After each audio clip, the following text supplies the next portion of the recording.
They've been treating our farmers very badly. They've been treating our country very badly for years. And look, we like Canada. I love Canada. I have so many friends in President Trump this week explaining why he didn't think he could reach an agreement with Canada on trade. Thank you for joining us. This is a Spanglish version of Choque de Opiones. I'd like to first introduce our guests for our next segment. Here in D.C., we have Dori Toribio, who's a journalist and political analyst. Art Estopiñan, a Republican strategist. In LA, we have Luis Alvarado. He's a political strategist. And Octavio Pescador, assistant professor at UCLA. Thank you all for joining us. Dori, I'm beginning with you. ¿Cómo ves las tarifas, los aranceles que anunció Trump? Y esta política el lunes, on Friday, we had not only the beginning of the new tariff regime, but also very worrying unemployment numbers. Is Donald Trump's policy working?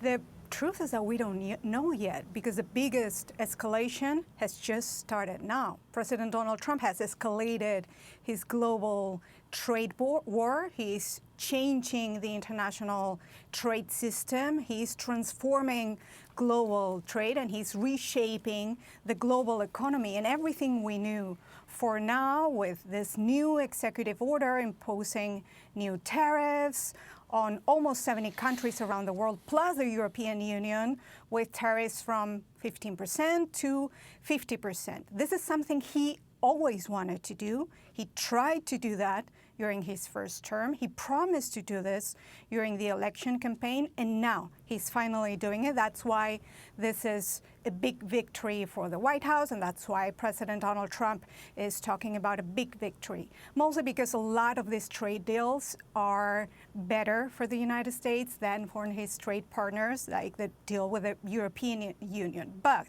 the biggest question coming now is what the impact on the economy will be from these tariffs, not only for the U.S. economy, where we have seen the latest numbers on the job market. There have been some warning signs, but also the impact, the effect on the global economy and the economics around the world. Experts have been warning that these tariffs can increase inflation around the world.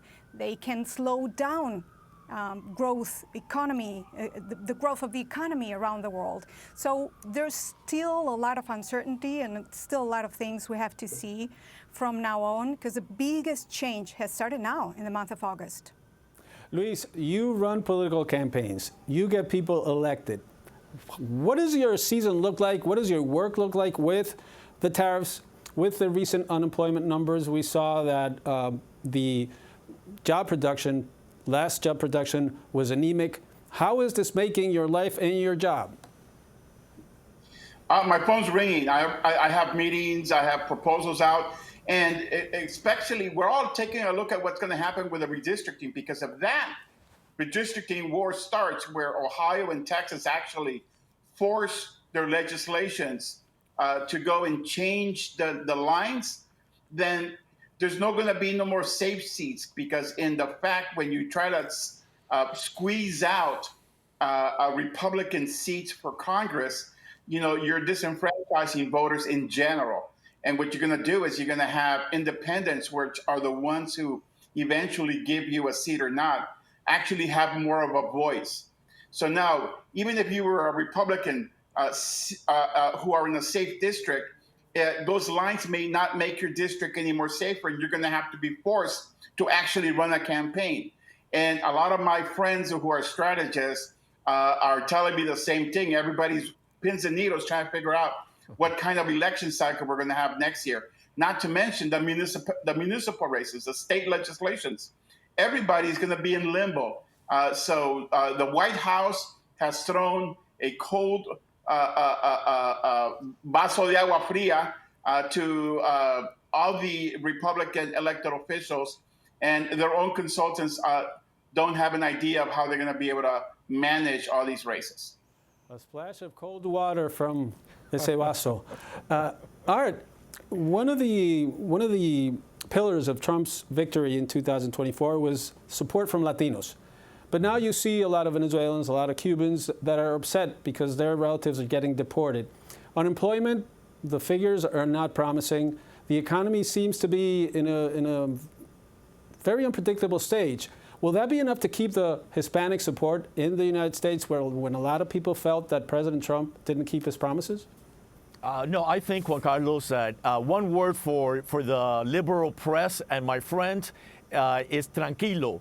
Relax, don't worry. America is a hot economy. Well, yeah, be happy because we're winning. We're taking in billions and billions of dollars from all of these new tariffs from other countries. If you're an American or if you're living here and working hard, you are going to be benefited. We saw that now with the new consumer rate of 3% growth, economic growth, and we saw inflation at 2.1.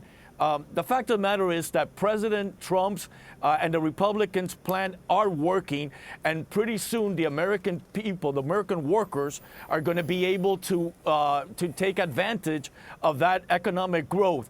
Thanks to President Trump, his leadership as a businessman. He's not a traditional politician that just blah, blah, blah, blah. No, he has a vision, America first, and he's going to bring back all of these manufacturing jobs that left for other countries. He's bringing them back little by little, and people are going to be very happy.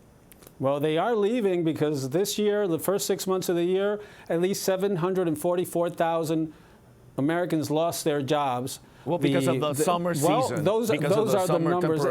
It's not the summer season. It's just companies aren't hiring. Octavio, you interact with students all the time, and you have Latino students, and you have all kinds of students, and you have to explain basic things. One of them, for example, you don't have to be an economist to know that a tariff is a tax. It's paid by the importer. It's not paid by the other country. So yes, the government is collecting money, but that money is going to come from somewhere. And usually it ends up by people paying higher prices. But where do you see your students right now? And where do you see this moment of Trump's presidency where he's facing economic challenges and he's also facing challenges on the Epstein files? There's disappointment and despair. Disappointment in terms of the electeds who should be speaking on their behalf and doing more. The politicians say they are doing whatever they can, but it seems like they've bent the knee on both flanks, left and right, just like countries across the world have bent the knee in terms of making a deal with Trump in particular, a personal deal almost literally. You know, you see some resistance in the case of China, for instance, in the case of Russia, you know, that have created, it irritates the president not to get his way. And alongside that disappointment, that comes despair. One example that I can give you is the loss of, obviously, deportations and the constant menace and threat in the streets for some of the parents of my own students. They have had to come out and take care of their own businesses. They have set up networks to inform where they could attend or not in terms of the presence of ICE and whatnot. But there has been definitely a sense of despair regarding the actual health insurance and the big, beautiful bill. One, you know, the changes to legislation and Obamacare that will, for DACA, and remember, Trump in his first term basically did away, along with the Republicans, with DACA, so nobody else could apply, and those that hadn't expired, they're out in limbo. But now those who have it and still active, they will lose health care, and that's an enormous concern for the community. Similarly, you know, the projection is around 14 to 17 million people will have a very hard time, or if actually will be out of Medicaid, right? And that impacts low-income individuals particularly. Again, many of my students come from low-income backgrounds, so that's impacting their families directly. In terms of the resistance that I mentioned, it's interesting. Luis mentioned the redistricting efforts in Texas and Ohio, and Trump's open declaration: we need 5 more seats to retain Congress, at least the lower chamber. You know, interestingly, North Carolina will be it's an open seat in the Senate, so that will be the most interesting. It's already started. It seems far away next year, but they're already actually collecting funds and starting, really, really strongly. Both candidates, both for the Republicans and the Democrats, former governor. So it's an interesting perspective because students are organizing and moving. Gerrymandering those has are been voters. happening for many years. We see Massachusetts, no Republicans. We see Maryland, only one Republican. So the Democrats have been gerrymandering for many years. Correct. Now all Yes. this hysteria is really, it's really comes out of. There's no surprise disproportionate. here. There's no surprise. That's the way of the world. Yeah. It has been like empires are empires. And it is irrational to lose power. You get as much power as you can. And There's no redistricting empire. happens- This is a government of. It's an imperial presidency right now. And redistricting No, it's not. happens every 10 years. It happens when Yeah. the census comes along. It doesn't happen every Right. 5 years when the party in control of the government wants to retain control. As the president said, it's not a surprise. The people want more. The people want better representatives. They want different representatives, and that's why it's happening. Yeah, but you have to put Republican maybe in representatives parentheses are not before the acting. people because it's the Republicans that want to retain power. Thank you, Art, Dori, Luis, and Octavio. Gracias. Vamos a ir a la pausa. Thank you very much. Gracias por estar en esta edición. Saludos. Esta edición en inglés, español y hasta Spanglish de Choque de Opiniones. We'll be right back.